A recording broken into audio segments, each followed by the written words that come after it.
अस्सलाम वालेकुम। आप देख रहे हैं नबीला स्टिचिंग आइडियाज़। आज मैं आपको सिखाऊंगी पैंट ट्राउज़र की बहुत ही सिंपल और आसान सी और परफेक्ट कटिंग। अगर इस मेथड के मुताबिक आप अपने पैंट ट्राउज़र की कटिंग करेंगे तो इंशाल्लाह आपका ट्राउज़र बहुत ही परफेक्ट कटेगा। ये मैंने 4th फोल्डिंग में कपड़ा लिया है। आप चाहे तो इसको डबल फोल्डिंग में भी कर सकते हैं।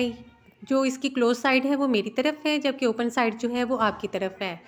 सबसे पहले हमने यहाँ से लेंगे इलास्टिक के होल के लिए 2.5 से 3 इंच का कपड़ा। आप 3 भी रख सकते हैं, 2.5 भी रख सकते हैं, लेकिन मैं यहाँ पर लूँगी 2.5 इंच। ये 2.5 इंच पर यहाँ पे मार्किंग कर ली। लेकिन मार्किंग करने से पहले आपने नीचे से ये ज़रूर देख लेना कि आपका कपड़ा जो है वो बिल्कुल बराबर है। अगर बराबर नहीं तो पहले आपने इसको करना है बराबर। ये मैंने इसको कर लिया है पहले बराबर। ऊपर से अब हम कट कर लेंगे इसे। इसके बाद जो है वो इसकी मेजरमेंट करेंगे। सबसे पहले जो है वो कपड़े की लेंथ को मेजर करेंगे। ये मेरे पास आ रही है, इसकी टोटल लेंथ 43 इंच, जबकि जो तैयार हमने लेना है वो 37 इंच का। 2.5 इंच का ये ऊपर निशान लगाएंगे इलास्टिक के होल के लिए, 2.5 इंच का ही इधर लगा लेंगे। स्केल के साथ इन दोनों निशानों को हमने आपस में मिला लेना है। अब जो तैयार ट्राउज़र की लेंथ लेनी है वो इस मेजरमेंट से नीचे लेंगे, यानी कि यहाँ से हमने अब इसकी स्टार्टिंग करनी है। ये यहाँ से सबसे पहले हमने अपने ट्राउज़र की खुलाई को लेंगे ऊपर से। ये मैं ले रही हूँ 11 इंच पर, क्योंकि रेडी मुझे चाहिए ये 10 इंच। हाफ इंच जो है वो सिलाई का हक लेंगे, क्योंकि दोनों साइड्स पे सिलाई आती है, एक तो आसन की और दूसरी साइड की सिलाई। 11 इंच अगर हमने ऊपर से लिया है तो 11 इंच का ही अब हमने आसन की लेंगे। ये याद रखना है व्यूअर्स कि ये फ्रंट साइड की कटिंग है, बैक साइड की कटिंग जो है वो इससे डिफरेंट होती है।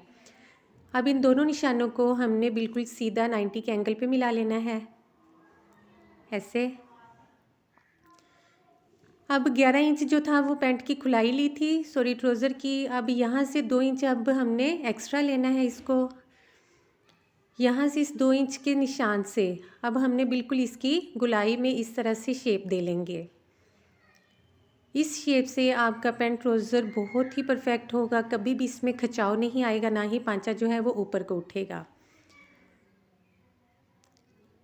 अब यहाँ से जो है वो हमने लेंथ मेजर करनी है। लेंथ हमें रेडी चाहिए 37 इंच। ये 37 इंच यहाँ पर आ रहा है, यहाँ पर हम मार्क करेंगे। अब नीचे जो बाकी का है आता है तकरीबन 3 इंच, इसको हमने रखना है अपने पांचे की फोल्डिंग के लिए। 3 इंच ही यहाँ पर हमने ये निशान लगाकर इन दोनों निशानों को स्केल के साथ आपस में मिला लेंगे। अब यहाँ से जो हमने अपना ट्राउज़र खुला लिया था वो 13 इंच पर था, कि 11 इंच हमारा वैसे खुलाई ली थी और 2 इंच यहाँ से एक्स्ट्रा रखा था, यानी कि 13 इंच।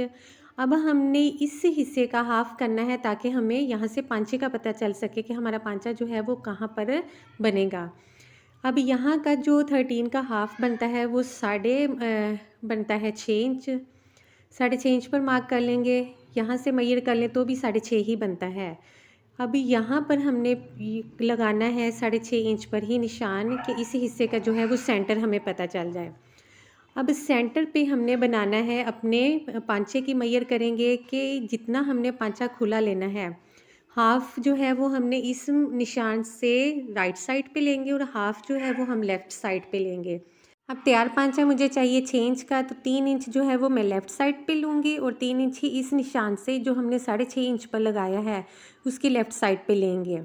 और ये बात ज़हन में रहे कि ये हमारा तैयार पांचा है, इसमें सिलाई का बिल्कुल भी हक नहीं है। जो भी हक निकलेगा सिलाई का वो हमने बैक साइड पे ही रखना है।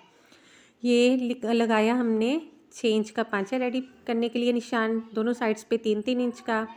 अब ये जो हमारा 13 इंच का आसन के ऊपर निशान था उसको हमने इस निशान के साथ मिला देना है पांचे के, और यहाँ से स्केल को हमने इस तरह से टर्न करना है और जो हमारा ऊपर से 11 इंच का निशान था उसको हमने मिला देना है इस पांचे के निशान के साथ। अब यहाँ से सेम जो हमारी मार्किंग हुई है, ये हमारी मार्किंग फ्रंट साइड की कंप्लीट है, इसमें सिलाई का बिल्कुल भी हक नहीं है। और यहाँ सेम मार्किंग पे अब हमने कर लेनी है अपनी कटिंग। जो मेरे चैनल पर न्यू है प्लीज़ वो पहले मेरे चैनल को सब्सक्राइब कर दें और वीडियो को एंड तक लाजमी देखा करें और अपने प्यारे प्यारे कमेंट्स में लाजमी बताया करें कि आपको मेरे सिखाने का मेथड कैसा लगता है, और ताकि आपके कमेंट्स पे ही जो है वो हम मज़ीद इम्प्रूवमेंट ला सकते हैं। अब ये जो था हमने 2.5 इंच का लिया था, तो बैक साइड पे भी हमने इलास्टिक का होल का जो हक रखना है वो 2.5 इंच ही रखेंगे। और 1-2.5 इंच पे हमने यहाँ पर निशान लगा लेना है बैक साइड की। ये याद रखिएगा, अब हम जो मार्किंग कर रहे हैं वो बैक साइड की कर रहे हैं, फ्रंट साइड की हमारी कटिंग हो चुकी है। जब हमने इलास्टिक के होल के लिए बैक साइड का जो हक रखा है वो 2.5 इंच रखा है, तो बैक साइड को अब हमने फ्रंट साइड से खुला भी 2.5 इंच ही लेंगे। अब ये 2.5 इंच पर हमने मार्किंग की, इस मार्किंग को अब हमने ऊपर तक यहाँ तक मिला देना है।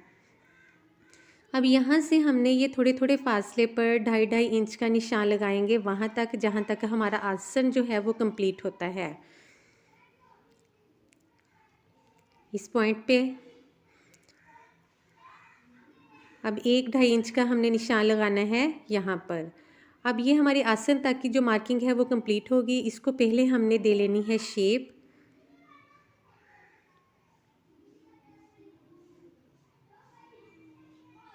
ये हमारी शेप हो गई है। अब यहाँ से जो हमने अपना ट्राउज़र खुला रखा है, ये दोबारा मैं मेजर कर देती हूँ, ये हमारा 2.5 इंच पर पूरा है। अब नीचे की वाली साइड पे अब हमने जो जाना है वो पहले लेंगे 2 इंच। 2 इंच के बाद अब हमने थोड़े थोड़े फासले पर इसको कम करते करते जो 5 तक जाना है वो हमारा 1.5 इंच रह जाएगा। यहाँ पर हमने सिर्फ 1.5 इंच जो है वो हक रखेंगे बैक साइड की खुलाई को, ऐसे।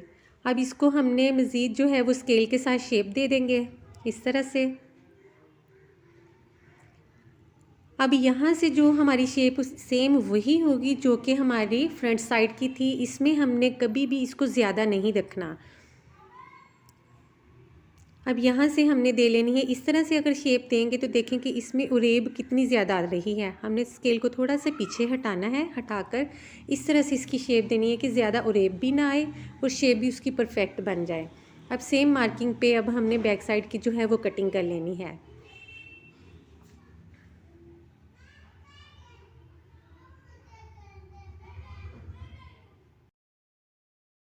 ये हमारे पैंट ट्राउज़र की कटिंग हो गई है कंप्लीट। अब ये यहाँ से जो है वो हमारी फ्रंट और बैक दोनों जुड़े हुए हैं, इनको भी पहले हमने अलग कर लेना है। अब इसकी स्टिचिंग करते हुए पहले आसन की सिलाइयाँ लगाएंगे कि फ्रंट को फ्रंट के साथ और बैक को बैक के साथ। तो उसके बाद हमने ये वाली स्टिचिंग जो है वो लगानी है इनकी। अब मैं स्टिच करके दिखाती हूँ। ये हमारी हो गई है स्टिचिंग। ये फ्रंट आसन को फ्रंट के साथ और बैक आसन को हमने बैक के साथ जोड़ लिया है। अब जब हम नॉर्मली ट्राउज़र स्टिच करते हैं तो ये वाली साइड की सिलाई जो है वो पहले लगाते हैं, लेकिन इस ट्राउज़र में हमने इस तरह नहीं करना। ये बैक साइड को कर लें सीधा, इसके ऊपर जो है फ्रंट साइड को हम बिछाएंगे उल्टा। उल्टा बिछा कर ऐसे आसन को की जो सिलाइयाँ हैं उनको हमने बिल्कुल कर लेना है आपस में बराबर। ऐसे पकड़ के दोनों साइड्स की सिलाइयों को बराबर कर लेंगे। और ये वाला जो हिस्सा है, ये सिलाइयाँ, ये हमने लगानी है पहले। ये जो है ये वाली सिलाइयाँ ये हमने लगा ली हैं। आसन भी स्टिच हुआ है और ये वाली सिलाई भी हमारी स्टिच हो गई है। ऊपर से भी देख लें कि हमारा आसन जो है वो बिल्कुल बराबर है।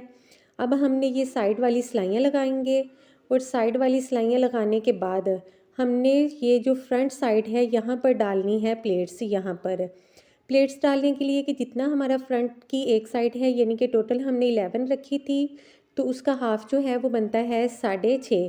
लेकिन हाफ इंच सिलाई का निकल के यहाँ पे 5 इंच की यानी कि आसन से हम मेजर करेंगे 5 इंच के फासले पर, कि 5 इंच यहाँ रखेंगे और 5 इंच ही दूसरी साइड पर। यहाँ से हमने 1-1 इंच की जो है वो प्लेट्स डालेंगे और इनकी जो लंबाई होगी वो भी हमने 5 इंच ही रखनी है। ये सिलाइयाँ हमारी हो गई हैं कंप्लीट, साइड के भी, आसन की भी और प्लेट्स भी हमने डाली हैं। अब हमने यहाँ पर लगाएंगे बुकरम का बेल्ट और बैक साइड पे मैं लगाऊंगी सारी की सारी इलास्टिक। इसके लिए हमने यहाँ पर जो है वो पहले बिल्कुल हाफ इंच जो है वो फोल्ड करेंगे। बैक साइड से बड़ी एहतियात से करनी है ताकि किसी किस्म का कोई जोल ना आए, बल ना पड़े। और पांचा तैयार करके अब इसकी दिखाती हूँ मैं आपको फ़ाइनल लुक। ये हमारी आ गई है जी फाइनल लुक, के देखें कि किस कदर प्यारा और ख़ूबसूरत हमारा पैंट ट्राउज़र तैयार हो गया है। ये मैंने लगाया है बुकरम का बेल्ट और बैक साइड पे सारी जो है वो इलास्टिक स्टिच की है। और ये है हमारा पांचा। अब कैसी लगी आपको इसकी स्टिचिंग और कटिंग का मेथड, मुझे लाजमी बताइएगा। मेरे चैनल को सब्सक्राइब करना, वीडियो को लाइक और शेयर करना नहीं भूलना। Thank you, take care and अल्लाह हाफिज़।